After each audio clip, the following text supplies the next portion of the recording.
By its total length, the Ob-Yertes water system occupies the honorable 6th place in the world. It is smaller only than the Amazon, Nile, Yangtze, Huanghe and Mississippi. The river emerges on the eastern slopes of the Mongolian Altai mountain range. Along its course, it accepts thousands of streams and small rivers, forming a powerful stream carrying almost 400 cubic kilometers of water per year from the center of the Asian continent to the Arctic Ocean. От истоков реки Черный Иртыш на границе Китая и Монголии. The distance from the Black Yertis shores to the Ob River mouth in the Kara Sea is 5,410 kilometers. It is almost twice as long as Europe. People live all along its valley, and their quality of life depends on the Yertis water. Которую несет Иртыш. 100 years ago, the population of the Yertis Ob Valley was tens of thousands, and today it is tens of millions. Every year the water demand is growing, but the river isn't becoming any longer. On the contrary, with the global climate change, the water availability trend is downward, and the economic development of mountain areas leads to the catchment area reduction. At the end of the 20th century, the average annual runoff of the Black Yertis on the border with China amounted to about 9 cubic kilometers and 27 cubic kilometers on the border with Russia. On the territory of Kazakhstan, hundreds of large and small tributaries flow into the Irtysh River from the Altai and Saur mountains, increasing its flow many-fold.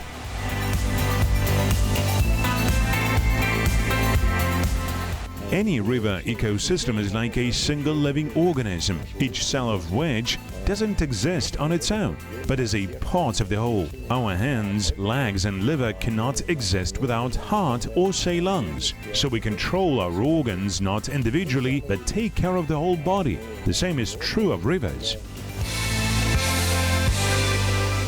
Landscapes, plants, domestic and wild animals, as well as humans are parts of a single ecosystem called the river basin. While we were few, we lived along rivers, drank water, caught fish, hunted, watered our gardens and cattle. The human impact on the water balance was so small that it could be not taken into account. In the 20th century, everything has changed. People have become a huge force that academician Vernadsky compared with the geological processes altering the very face of the planet.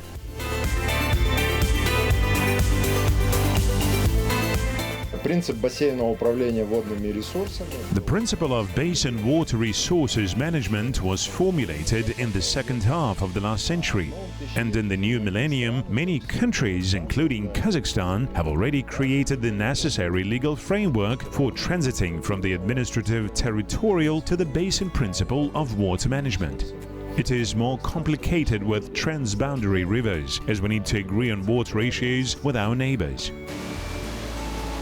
The rivers upper reaches from the source down to the confluence with Lake Zaisana called the Black Yertes. The hydronym's etymology dates back to the Turkic Kara Yertes, which can be roughly translated as emerging from the ground, that is, a spring flowing from the ground. The river's ancient name contains a rather obvious allusion to the underground, snow and rain nature of the Black Yertes' nourishment. Some of its tributaries originate in glaciers. In the past, in order to see the origins of the great rivers, travelers had to go on a hike several years long, and sometimes a lifelong journey. Now you can do it virtually in a couple of minutes. Let's have a look at where the Yertes is born. The Yertes' headwaters are located on the border between Mongolia and the Xinjiang Uyghur Autonomous Region of China. For 500 kilometers, the river loops across China. In the oil and gas mining region of Karamai, they built the Black Yertes-Karamai Canal. It is over 300 kilometers long and 20 meters wide. A part of the Black Yertes' runoff flows into Lake Ulangur. Another artificial channel, the Yertes-Urumqi Canal, supplies water to the Tarim Basin. Close to the village of Buran, the Yertes crosses the state border. The river's Kazakhstan section is 1,835 kilometers. Irtysh supplies water not only to eastern Kazakhstan and Pavlodar regions, but also via the Irtysh-Karaganda Canal, drinking water to Karaganda, Nur-Sultan, Ekibastuz, Temirtau and other cities of Kazakhstan. The Irtysh plays a huge role in domestic agriculture. In the 80s of the last century, there was a project, the so-called Plan of Academician Chalkin, to transfer a part of the Siberian River's discharge into the Aral Sea basin. They had almost launched it, but during the perestroika it was stopped under the pressure coming from environmentalists. On the one hand, perhaps the Irtysh water could have saved the Aral Sea, would give a strong impetus for agricultural development in central and southern Kazakhstan. On the other hand, looking back, we see that the grandiose projects transforming the Mother Nature are often fraught with the sad consequences that are very difficult to foresee. Many rivers flow into the Black Irtysh and Lake Zaysan from the Rudny Altai, Tabagatai and Saur mountain ranges. The river exits the Bukhtarma reservoir under the name of Irtysh, leaving the adjective black behind. The catchment area of the Irtysh exceeds 1.5 million square kilometers, enough to fit 5 countries like Germany. In the Saur, Tarbagatai and Altai mountains, the snow accumulates in winter. In summer, it rains and glaciers melt. The land gets saturated with moisture flowing down the slopes via dozens of springs, streams, small and large rivers. Whereas vegetation along the banks of small rivers increases the catchment, deforestation and plowing reduce water content. Of course, we cannot visit all the tributaries of the Irtysh and survey the entire catchment area. This would take more than one human life. Yet to get a general idea of the landscapes, animal world, most picturesque tourist locations, we will embark on several expeditions across the Irtysh basin in different seasons of the year. Several dozen small rivers flow into Lake Marco Kol, and only one flows out, the Kolzher. The river has a large hydropower capacity. In the early 20th century, they started building a hydropower plant on the Kolzher River, but the revolution deranged all the plans.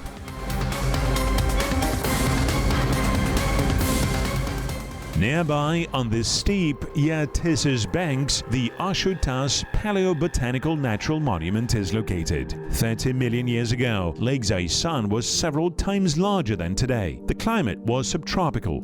Giant sequoias, laurels, magnolias, and oleanders grew on the shores of Zaysan. There were animals that would now appear out of science fiction movies. In the area, paleontologists found the remains of distant relatives of rhinos, hyenas, and hippos. Wandering around the multi-colored Ashutas clay hills for just an hour, you can find numerous rocks with paleoflora prints.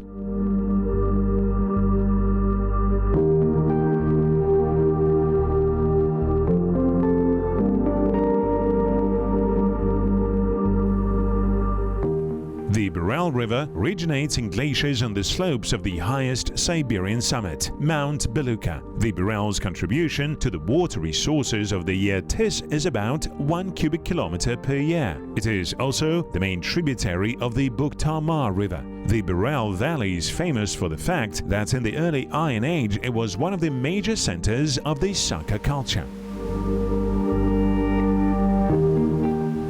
The mean annual discharge of the Bukhtarma River is 6.5 cubic kilometers. The river flows out of Lake Bukhtarma on the southern Altai Ridge. For 330 kilometers, it stretches along a wide intermountain depression. The administrative center of Canton Karagay district, hosting the main office of the homonym National Park, is located on its banks. To follow the tourist routes on the park's premises, you need to get the permit at the tourist department. The Bukhtarma River flows in the Bukhtarma Reservoir.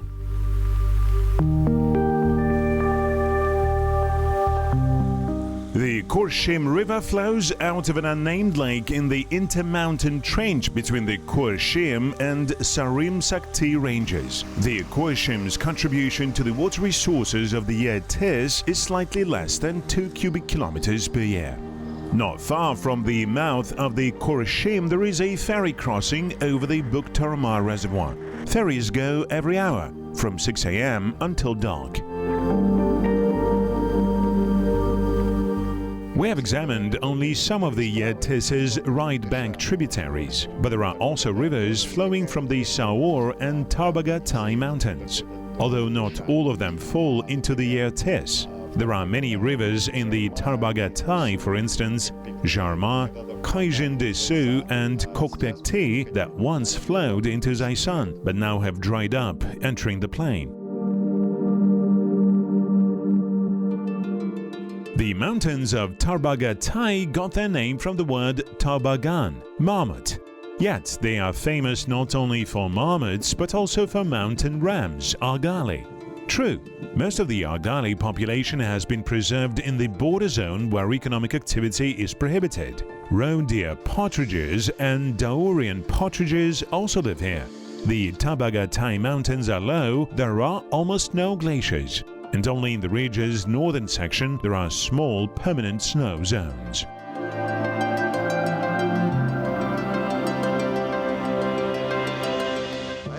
This is the Shitlasti River. It appears quite small, like a brook, yet it is home to the famous large Tarbagatai mountain trout.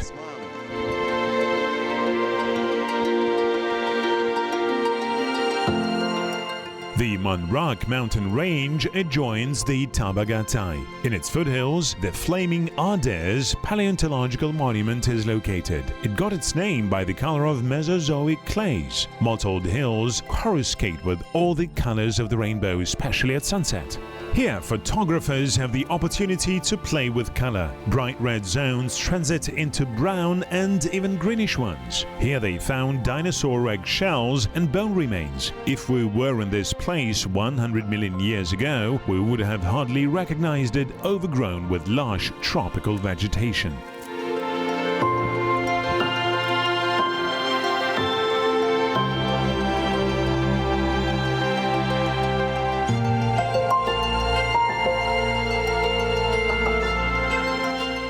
In the south, the Saur range stands like a high wall, with Mustau summit reaching 12,300 feet. The Altai is visible in the north in the distance, and the Tarbagatai in the west. Between the ridges there lies the vast Black Irtysh Valley. This is how Nikolai Mikhailovich Przewalski described the Saur Ridge during his third trip to Central Asia.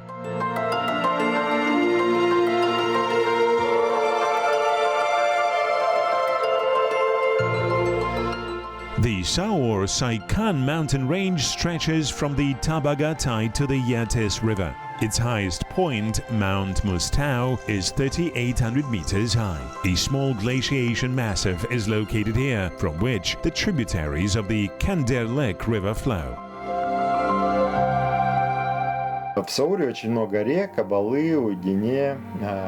There are quite a few rivers in the Saur area: Ubali, Uiden, Terekti, Karaungar, Gemine. But only the Kender Lake flows into Lake Zaisan. We just got back from there. We took a horse tour of the Saur Ridge, went to the Irtysh's mouth and learned a lot about ecotourism in eastern Kazakhstan region.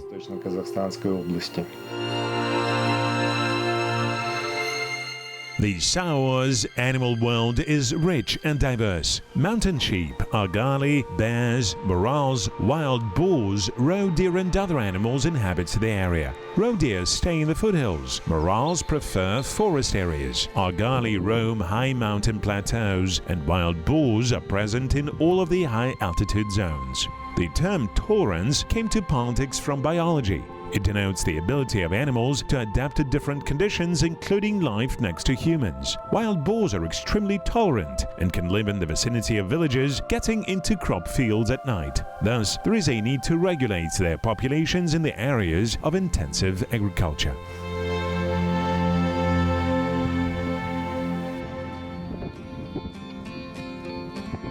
Farmers don't like the marmots either, but in the Saur Mountains nobody is cultivating fields, but marmots serve as a feed base for many red-listed birds of prey. In addition, these funny rodents simply make the landscape around brighter, and tourists are happy to take their pictures.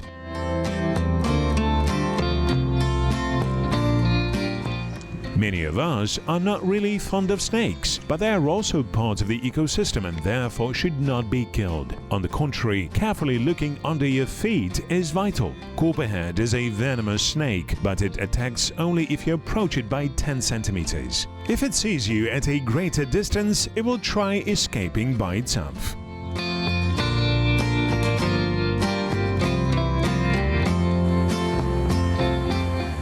Merging the big and small Gemini rivers form the Gemini. It's noteworthy that the same-named river also flows from the Saur Mountains into China. There is even an administrative district with the same name. On the banks of the small Gemini River, there is the Saur Tao tourist camp. Here you can rent horses and order an equestrian, ecological or vehicle tour to the most interesting locations of the Irtysh Basin.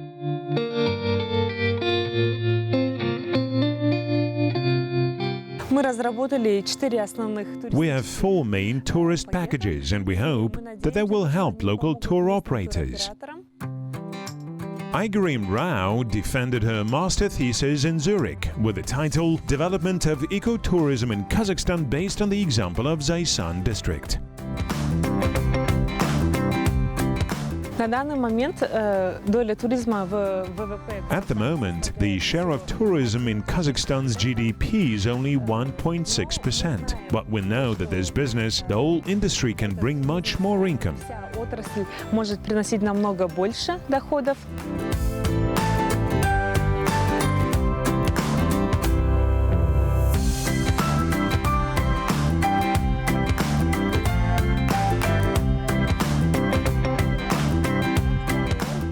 Today, our film crew will join tourists from Kyrgyzstan. Anastasia and Vladimir are also engaged in the tourism business and came to Kazakhstan to exchange experience. They plan to make an equestrian tour of the Saur Mountains, visit the Shilikti Valley archaeological complex and some other popular tourist sites of the Irtysh area.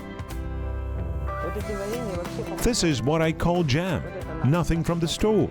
The honey is from our own apiary. Sea buckthorn is also ours. Blackcurrant, wild strawberries, barberry, you name it.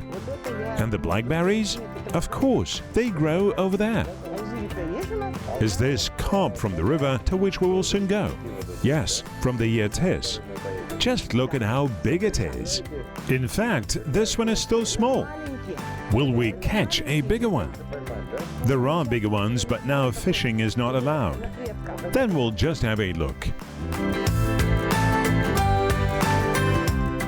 Gardens are already blooming in the valley, but it suddenly started snowing in the mountains. It's not some plain for you. The climate is different here. In such weather, tourists have nothing left but enjoy the comfort of the eco-hotel. We came here for an expedition to the Saur Mountains. Today we were supposed to go on a horse tour. The weather was supposed to be good for the coming days, but it has been bad for 3 days. Too much snow for me.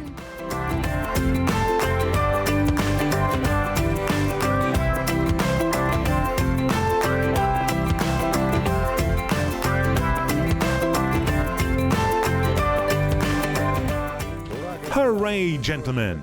We've waited for good weather for 3 days and it finally come down. We can finally begin our long-awaited journey.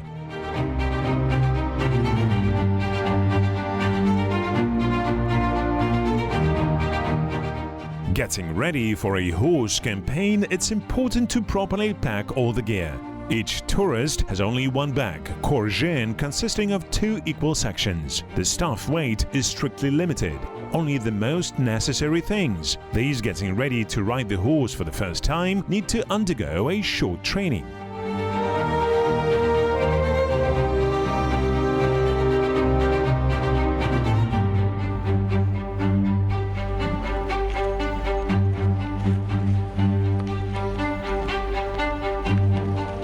Прежде чем начать путешествие по Иртышу, мы решили... Before our journey along the Irtysh, we decided to make a small equestrian 2-day trip to the Saur Mountains. Several rivers form in the local glaciers, which then flow into the Irtysh. которые впадают в Иртыш.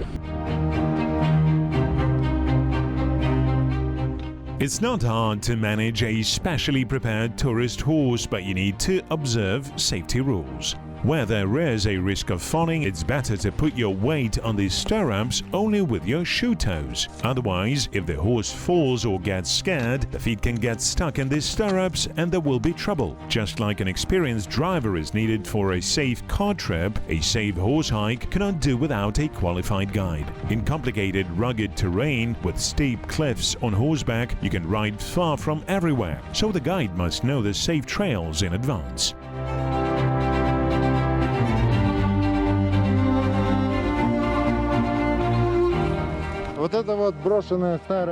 This abandoned hunting hut will become our home for tonight. The comfort level in the hut is of course well below business, but there's a stove and a plank bed. Do you think you can get it going? We'll do my best. For most guests, without the ability to observe wild animals, ecotourism will appear boring. So the guide should not only know the trails perfectly and ensure clients' safety, but also know the location where the chance of encountering wild animals is the highest. Demonstrating them also requires good skills.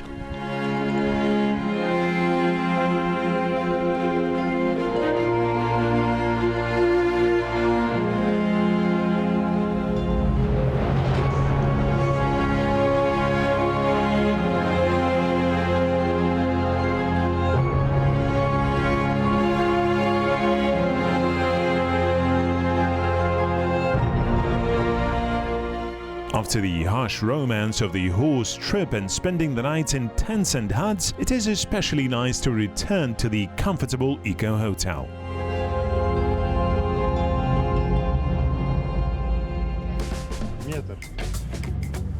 The Shilakti Valley is our next destination. The lower we go down from the mountains, the less snow there is. The valley is already completely snow-free.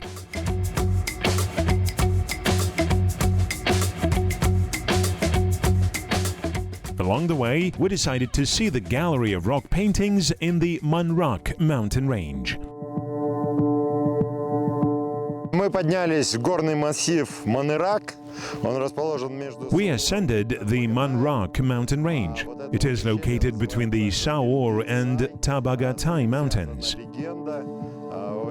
This gorge is called Jagaldesai. There is a legend about it. During the Jungar Wars, an enemy detachment besieged a nearby village, and the detachment leader called someone from this village to a duel. All men were gone, and the daughter of one Batir put an armor and went to fight the Jungar warrior. The girl died in this combat, but when the helmet rolled off her head and the Jungar warrior saw that he killed the girl in a duel, he took it as a shame and drove his detachment without causing any harm to the village.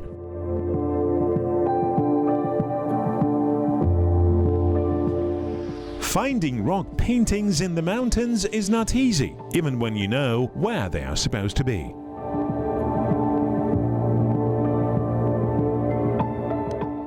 Here's a deer. Look, doesn't this look like a firearm? Here's a person standing, and then there is some kind of strip. Could it be a shot? It looks like a hunting scene. Can you see two persons that caught a goat? He is hitting the goat with a spear. I think these petroglyphs are of the early medieval period, but there must be also Neolithic petroglyphs. I read somewhere that the local petroglyphs date back from the 6th millennium BC to the Middle Ages. That is, people lived in the same place for 6,000 years. For some reason, they chose this site as their social network. It was their Facebook, Instagram, and TikTok. Look around. The valley is stunning. Why not live here? The water is nearby and there is a lot of grass. There are so many ibex images. Why are they gone now?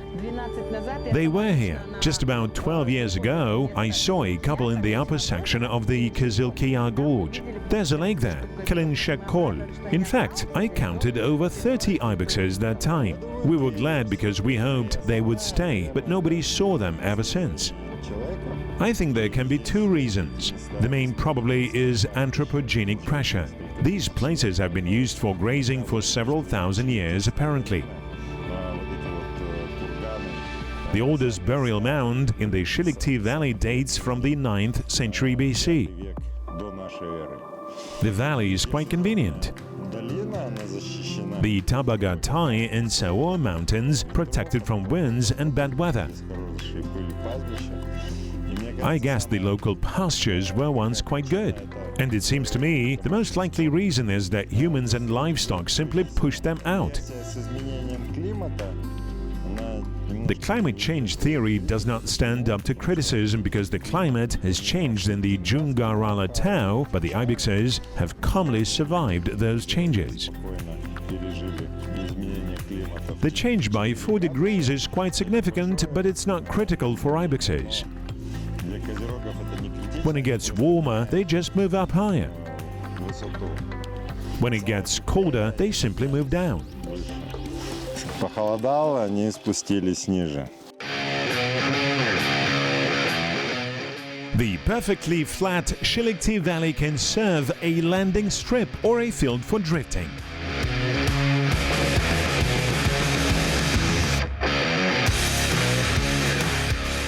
The Shilakti is also called the Valley of Kings. There are about 100 Saka burial mounds dating back to the early Iron Age, 9th, 4th centuries BC here. Some of them date from the time of the Turkic Khaganate, that is, 6th, 8th centuries AD.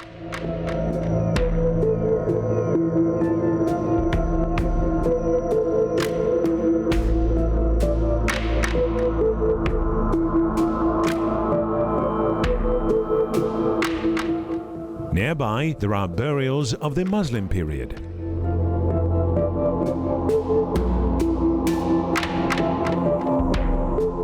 In 2003, during the excavation of one of the Shilakti mounds, the archaeological expedition led by Professor Abdesh Toleobayev discovered a Saka burial very similar to the famous Issyk gold man. The armor and decorative elements of the Shilakti gold man were made of gold-spotted metal. More than 4,000 golden items were found in the burial, for example, animal-style elements of horse harness of thick-plated gold. The finds depicted argali, birds of prey, ibexes, leopards and other animals. The diameter of the mound exceeded 100 meters. Building such a mound required huge labor resources of many people. This indicates that a ruler with great power was buried there. Simply put, a king, although during the time of military democracy, such a title most likely did not exist. Allegedly, the supreme rulers of tribal associations were selected from among successful military leaders. Archaeologists dated the royal mound to 5th, 7th centuries BC.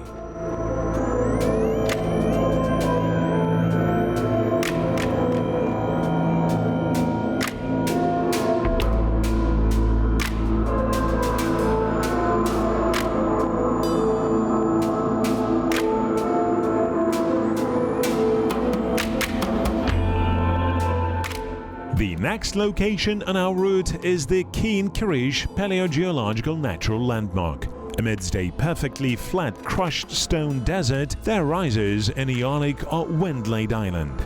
The Lord of the Winds, Aeolus, did quite a job here. He, like Michelangelo, took the mountain and cut off all the unnecessary, turning it into a sculpture composition. Approaching closer, the series of hills flashes with all the colors of the rainbow. Wind-carved figures, towers, mushrooms, pagodas, terracotta armies of pillars, red rivers with wide banks. This is a true wonderworld and a real find for photographers. White sandstones and different colored clays create an amazing kaleidoscope. The soil is strewn with pebbles.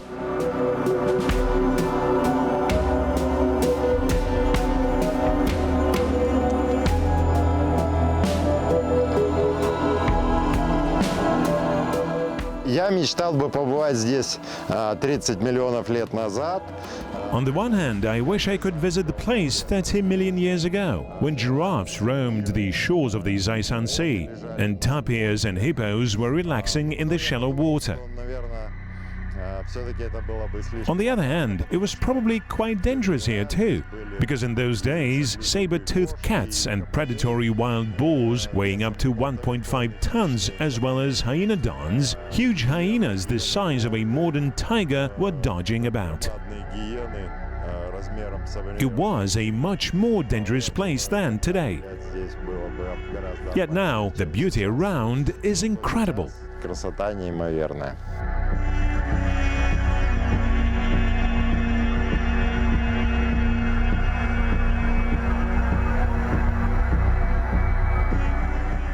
In summer, the desert seems lifeless, but in spring grass fills up all the crevices in the Qazaq slopes. Ephemeral plants appear. Tulips and other flowers briefly give the Martian landscapes a warm, earthly touch. В Казахстане 48 видов. 48 species of tulips grow in Kazakhstan. I have already taken pictures of some of them. Some of them are very interesting to me. I will find information about them upon coming home.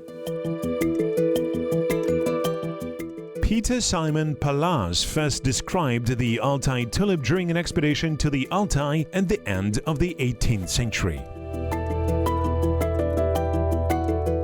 The biflorous tulip is included in the International Red List. It is extremely sensitive to pollution and overgrazing and survived only in places untouched by humans.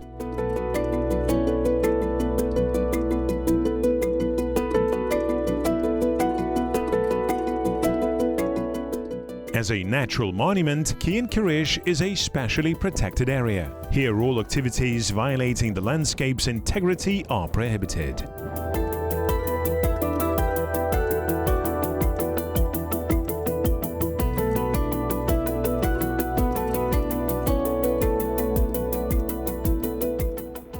Kilometers away from Qazaq, on the shores of Lake Zaysan, there is another natural monument, the Shekelmes Natural Landmark. It is located in the middle of the bay between two capes, Barkot and Baklani. The western slope of Mount Shekelmes descends to Zaysan with cone-shaped cliffs and winding gorges. Along a picturesque gorge, the road leads to a convenient camping site. There are dozens of tourists and auto travelers here.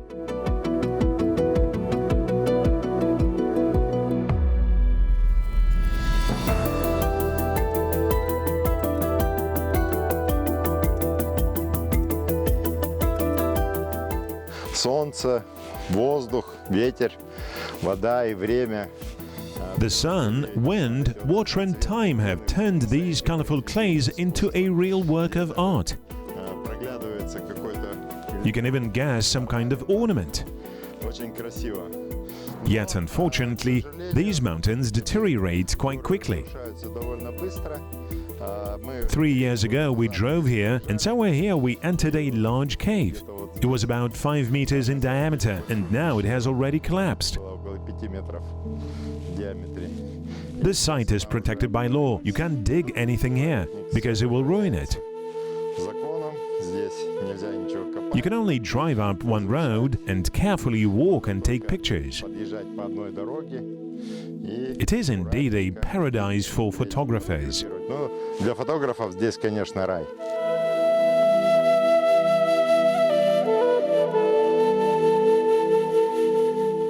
Here, paleoanthropologists found the remains of ancient humans that used to live on the shores of Lake Zaysan about 1 million years ago. It was probably Homo erectus. In the Paleolithic, the climate here was more humid, as is evidenced by the channels of the ancient rivers. In the Irtysh basin, every year they also find Paleolithic and Neolithic encampments of primitive people. You might ask, what did they eat? Zaysan and Irtysh were always rich with fish. Roe deer, wild boars and other animals were abundant along their shores. Nowadays, Zaysan's coast has become more desolate than thousands of years ago.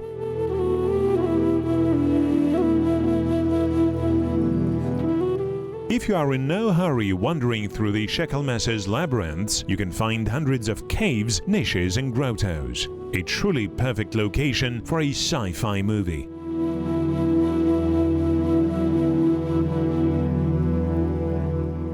Shekelmes summit offers magnificent views of Lake Zaysan. Our next stop is the Black Yattis Delta. It is a triangle about 70 kilometers high and 40 kilometers at the base. Along the Black Yattis' banks, there stretches a strip of Tugay broad-leafed woods. Approaching the delta, the forest gets replaced with reed thickets.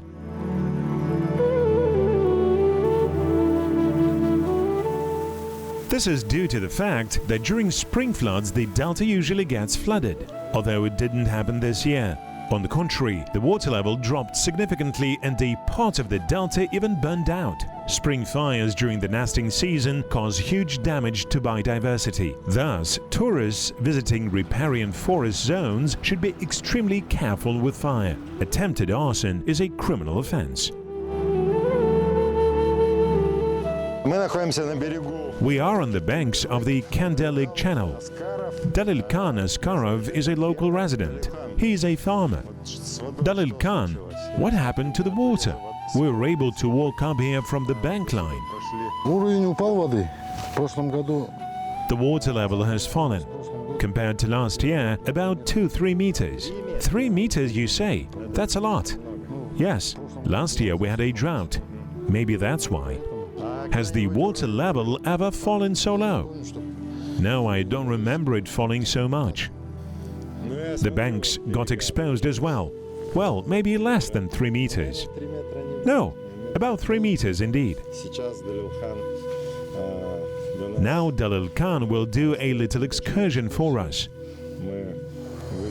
We will go to Lake Zaysan, Yattis River, and examine the Black Yattis' Delta. Что из себя представляет дельта Черного Иртыша?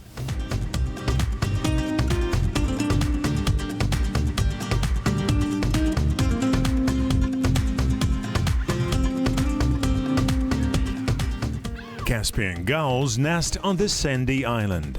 Until recently, they were considered a subspecies of silver gull, but now ornithologists have isolated them in a separate species. Caspian gulls winter on the Caspian, Black and Mediterranean seas. They are similar to the black-headed herring gulls included in the red list, but can be easily distinguished by head color.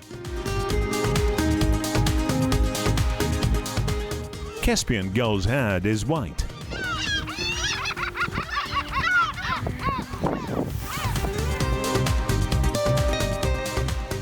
Black-headed gulls set up their colony not on the island, but on the water in reed thickets. From the point of view of safety from predators, this is quite a justified strategy, but it does not protect against fire. Black-headed gull is one of the most common gull species. You can encounter them in the north and in the south, on a small lake in the middle of the steppe and on the beach of a large coastal city.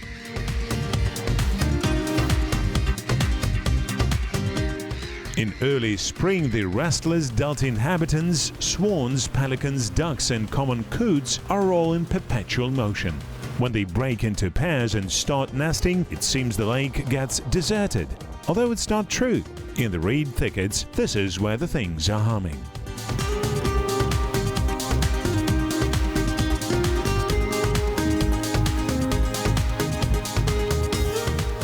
The Yattis Delta is an important migration corridor for many waterfowl species. Every spring and every fall, hundreds of thousands of migratory birds stop here to rest and accumulate strength before a long journey.